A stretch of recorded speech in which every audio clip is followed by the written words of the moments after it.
Цөмийн энергийн газар урд өмнө хамгийн хаалттай газар хэмээн шүүмжлүүлдэг байсан бол өнөөдрөөс эхэлж өдөр бүр иргэд олон нийт хэвлэл мэдээллийнхэнд нээлттэй ажиллана гэдгээ мэдгдсэн байна.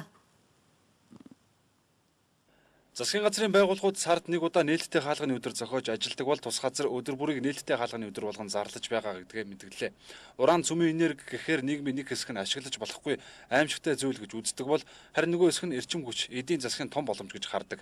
Энэ ойлголтын зөрүүг арилгах үүднээс тус газрынхан иргэдийг үнэн зөв мэдээлэлээр хангаж ажиллах нь хамгийн гол асуудал гэж үзсэн байна. Тэгэхээр зэрэг энэ нээлттэй үнэ гэдэг бол мэдлэгт тулгуурласан тийм. Манад бол юу ч юм гэхээр зэрэг энэ цөмийн цацрын хяналтын чиглэлээр мэрэгжилтэнгүүд байна. Олон улсын атомын энергийн одоо агентлагаас хөлийн зөвшөөрөгдсөн одоо хяналтын тоног төхөөрөмжүүд байна. Тэ? Энэ чиглэлээр үнэхээр хангалттай мэдээлэл өгчтэй мэдлэг суурьсан мэдээлэл өгөх боломж байна.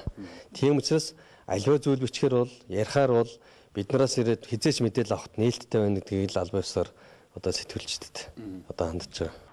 Мэдлэгт тулгуурласан цацрагийн хяналтыг бий болгохын тулд иргэд олон нийтийн оролцоо хамгаас чухал гэж тус газрын удирдлагууд үзэж байна. За тиймээс уран цөмийн энерги гэдэг зүйлээ эхлээд зөв ойлгох нь чухал гэж хэлж байгаа юм.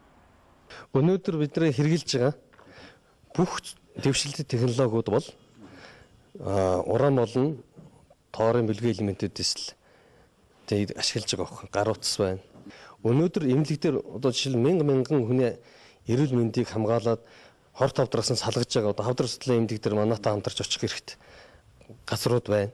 Тэгэхээр зэрэг хөдөө аж ахуйд байна. Уул уурхайн бүх хэмжилтийн магажууд байна. Энэ болгонд бол уран хоорон бэлгийн элементүүдийг ашиглаж байгаамаа. Тэгэхээр бид бол энэ чиглэлийг хяналтаа сайжруулад хяналтаа олон нийтийн оролцоотой болгочих гэж байгаа байхгүй. Уран гэдэг бодис угаасаа байгаль дээр байдаг. Хүний хэрэглээнд өдөр бүр хэрэглэгдэж байдаг зүйл харин хэмжээ хязгаар нэгсвэл мэдээж хэрэг аюултай. Тиймээс уран цөмийн энерги гэдэг зүйлээ зөв ойлгохын зэрэгцээ за мэдлэгт суурилсан иргэд олон нийтийн хяналт чухал гэж цөмийн энергийн газраас мэдгдлээ.